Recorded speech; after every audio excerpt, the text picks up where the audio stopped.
तुम्हा सर्वांना माझा नमस्ते. मी एक आरोग्य सेविका आहे आणि मी गाव पातळीवर काम करते. तर कृपया सर्वांना माझी विनंती आहे, की व्हिडिओ स्किप नका करू. पण ज्यांना नाही आवडेल ते करू शकतात. अ, मला ना तुमच्याशी काही शेअर करायचं आहे. काही दिवसा अगोदर ना, म्हणजे 2 दिवसा अगोदर माझ्याकडे एक डिलिव्हरी झाली. ती माहिती आहे का, जे फकीर असतात ना मागणारे, त्यांच्याकडली आहे.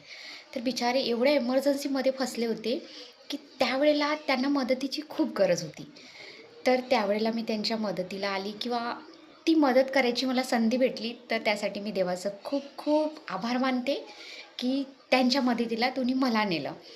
तर मला एवढंच सांगायचं आहे, की मी एवढ्या साऱ्या डिलिव्हरीज केली माझ्या ह्या 15-16 वर्षाच्या जॉबमध्ये.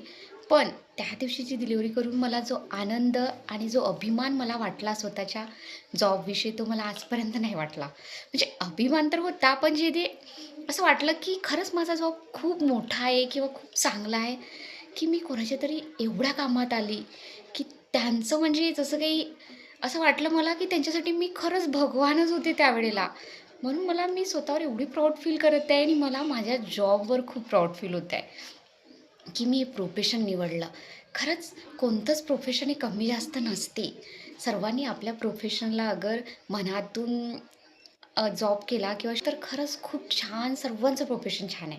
आणि मला तर गर्व आहे, की मी एक नर्स आहे आणि मी त्या गरजू व्यक्तीच्या कामात पडली.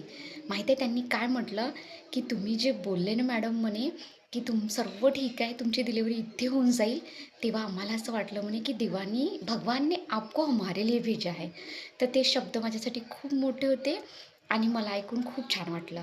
म्हणून तुम्ही आपल्या नोकरीला कमी समजू नका. तर भेटूया नंतर मग. बाय.